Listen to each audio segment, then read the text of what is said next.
स्वागत है आज की इस वीडियो के अंदर। आज आप लोगों ने बोला कि हम लोगों को हाउसेस समझ में नहीं आती।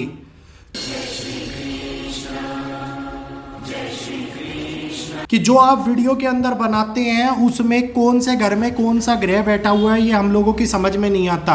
मेरे भाई आप लोगों को इसलिए समझ में नहीं आता होगा क्योंकि आप लोग एस्ट्रोलॉजी का ज्ञान नहीं रखते।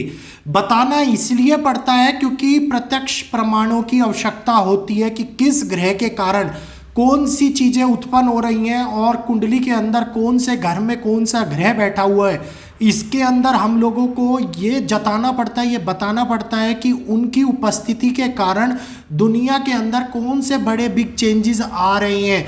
तो इस बात को जिनको समझ नहीं आता प्लीज़ इग्नोर किया कीजिए या फिर एस्ट्रोलॉजी सीखने का प्रयास कीजिए, वैदिक शास्त्र को आगे बढ़ाने का प्रयास कीजिए। अब टाइटल आप लोगों ने पढ़ लिया होगा 2024 से 2030 तक दुनिया के अंदर सबसे बड़ा परिवर्तन होने वाला है। तो अपकमिंग इन 2024 टू 2036 ईयर के अंदर कौन से बड़े चेंजेस क्रिएट होंगे। पहले 3 सालों की बात करूंगा, 24, 25 और 26 के अंदर कौन सा बड़ा चेंज क्रिएट होगा और ग्रहों की दशा क्या कह रही है। अगर बात करते हैं 24 से 30 तक की, तो आप सभी लोगों को पता होगा कि 24 से 30 के बीच में, सभी को नहीं कुछ लोगों को पता होगा, अपनी बात को बदलता हूं, कि मंगल की महादशा का आरंभ हो रहा है और ये मंगल की महादशा भारत की कुंडली में भी आ रही है। कल मैंने सभी लोगों को ये बात बताई थी लाइव सेशन में कि मनुष्य के जीवन में, मनुष्य की कुंडली में और सभी देशों की कुंडली में कहीं ना कहीं पर यह योग बन रहा होगा। तो भारत की कुंडली के अंदर भी मंगल की महादशा का योग बन रहा है। अब मंगल को समझते हैं। तो मंगल भारत की कुंडली में बड़े बड़े चेंजेस को दिखाता है, बड़ी कठिनाइयों को दिखाता है। चुनाव के बाद में भारत की जो दृष्टता है, वो जो दूरदर्शिता है, वो संपूर्ण रूप से बदलने वाली है। भारत की छवि संपूर्ण रूप से बदलने वाली है और जिसका प्रभाव भारत की जनता के ऊपर भी पड़ेगा। इस बात को आप ध्यानपूर्वक समझिएगा। भारत की कुंडली के 3rd हाउस में बैठा हुआ मंगल 8th हाउस के ऊपर दृष्टि डालता है। 8th हाउस सभी लोगों को पता है नेगेटिविटी को दिखाता है। 8th हाउस कई चीज़ों का कारक होता है, बहुत ही संवेदनशील हाउस होता है। ज़्यादा नहीं खींचूंगा इस बात को।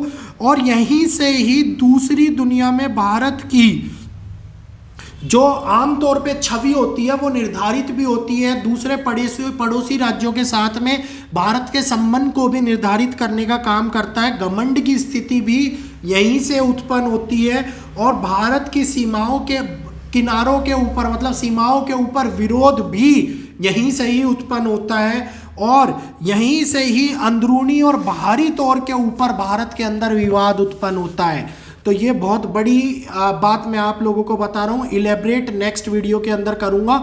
पहले से इसीलिए बता देता हूँ कि नेक्स्ट वीडियो में क्या आने वाला है, ताकि उन बातों को ध्यान रहे कि आगे क्या दिखाई देगा। भारत वर्ल्ड वार में शामिल हो सकता है।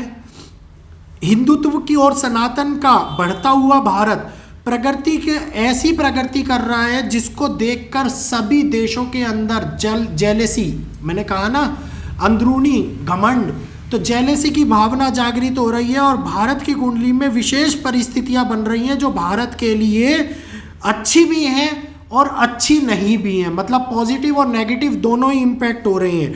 अगर 2024 की बात करूं तो भारत के लिए सबसे बड़ा बदलाव लेके आ रहा है 2024 और ये बदलाव 2025 तक चलेगा, जिसमें भारत सशस्त्र, अपने आप में आत्मनिर्भर और अपने आप को आगे बढ़ाता हुआ दिखाई देगा। ये भारत के लिए बहुत ही अच्छे समय की उत्पत्ति बता रहा हूँ मैं आपको।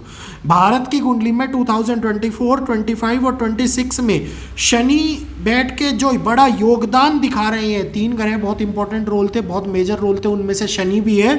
शनि जो इंपॉर्टेंट रोल निभा रहे हैं और आगे बढ़ाने का काम कर रहे हैं, आत्मनिर्भरता बढ़ाने का काम कर रहे हैं, कर्म को आगे बढ़ाने का काम कर रहे हैं, टेक्नोलॉजी में आगे बढ़ाने का काम कर रहे हैं, मेडिकल साइंस में आगे बढ़ाने का काम कर रहे हैं। ये भारत की आत्मनिर्भरता को बढ़ाने का कार्य कर रहे हैं क्योंकि कर्मों को बढ़ाने का कार्य कर रहे हैं। और 25 तक जब चंद्रमा की महादशा शुरू होगी 25 में, जिस कारण से प्रगति, विकास, आत्मनिर्भरता, financial strong, armoury strong, army से रिलेटेड स्ट्रॉन्ग पहलू और कई प्रकार के पहलुओं के अंदर भारत जो है वो आगे बढ़ता हुआ नजर आएगा। अब ये पॉजिटिव बात मैं आप लोगों को इसलिए बता रहा हूँ कि आप लोग कहते हैं कि हमेशा वीडियो नेगेटिव ही होता है, तो भारत किस प्रकार से आगे बढ़ेगा और ग्रहों की दशा क्या दिखा रही है पॉजिटिविटी में, ये बात बता रहा हूँ। हर चीज को लेकर अब थोड़ी सी बात करी थी नेगेटिव की भी, हर चीज को लेकर भारत के अंदर आंदोलन की स्थिति उत्पन्न हो सकती है। छोटी छोटी घटनाओं को लेकर,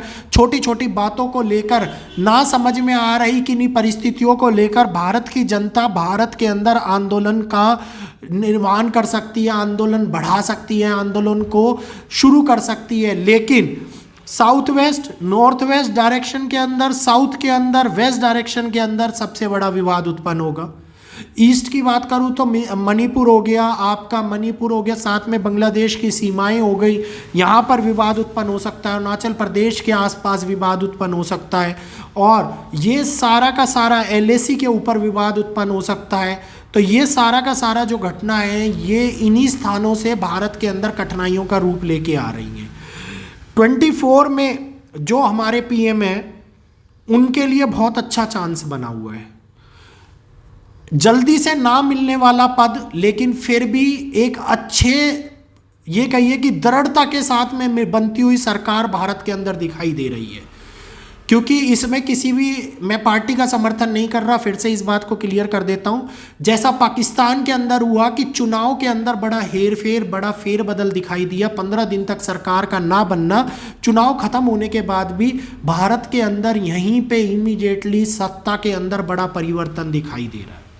एक ऐसी सरकार जो आने वाले टाइम में भारत को उन ऊंचाइयों पे पहुंचा सकती है, ऐसे गठन जो भारत को आत्मनिर्भरता बना सकता है, ऐसे लोगों मतलब सनातन की भावना को आगे बढ़ा सकते हैं। इसमें सरकार भी है, इसमें जनता भी है और इसमें जनता की मार्गदर्शन करने वाले वो अहम पहलू हैं जिनकी भूमिका बहुत ज़्यादा रहती है, जैसे किसान हो गए, जैसे कि वो कर्मचारी जो भारत को आगे बढ़ाने के लिए दिन रात मेहनत करते हैं, साइंटिस्ट हो गए, डॉक्टर्स हो गए, मेडिकल लाइन हो गई, आपकी टेक्नोलॉजी की लाइन हो गई, रिसर्च की लाइन के हो गए, साथ ही साथ ऐसे बड़े इंजीनियर जो भारत के लिए कुछ कर गुजरने का प्रयास करते हैं, उनके लिए ये समय बहुत ही अच्छा है और भारत को आगे बुलंदियों तक पहुंचाने में इनका योगदान बहुत ही महत्वपूर्ण रहने वाला है। अब भारत आगे बढ़ेगा तो कठिनाइयां भी बढ़ेंगी। दूसरे देशों की नज़रों के अंदर चाहे भारत कितना भी आगे बढ़ता जाए, लेकिन मन के अंदर विवाद की समस्या उत्पन्न होगी, मन के अंदर जेलसी की भावना बढ़ेगी, घमंड की भावना बढ़ेगी और यहीं पे ही मंगल से कठिनाइयाँ उत्पन्न होती हुई नजर आएंगी। और मंगल से उत्पन्न होती हुई कठिनाइयाँ पड़ोसी राष्ट्रों के लिए भी समस्या उत्पन्न कर सकती हैं और भारत के लिए पड़ोसी राष्ट्रों से भी समस्या उत्पन्न कर सकती है। दोनों ही बातें, दोनों ही पहलू हैं। और इसके बाद में डिफेंस को ताकत मिलनी स्टार्ट हो जाएगी, डिफेंस के अंदर एग्रेशन की भावना बढ़ती हुई नजर आएगी, डिफेंस के अंदर आगे बढ़ के लड़ने की भावना बढ़ती हुई आएगी। मंगल एग्रेशन को बढ़ाता है, मंगल मारकाट को बढ़ाता है, मंगल रक्तपात को बढ़ाता है, मंगल अपनी ये कहिए कि क्रोध को बढ़ाता है। तो क्रोध की भावना अगर सेना के अंदर आती है, अग्नि की भावना, नष्ट करने की भावना सेना के अंदर आती है, तो सेना झुकती नहीं है, सेना आगे बढ़ती है।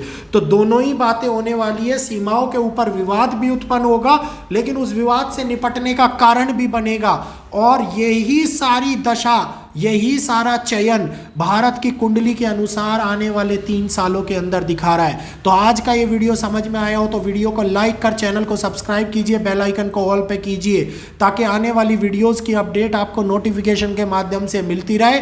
फिर मिलूंगा आपसे। जय श्री कृष्णा, जय माता दी।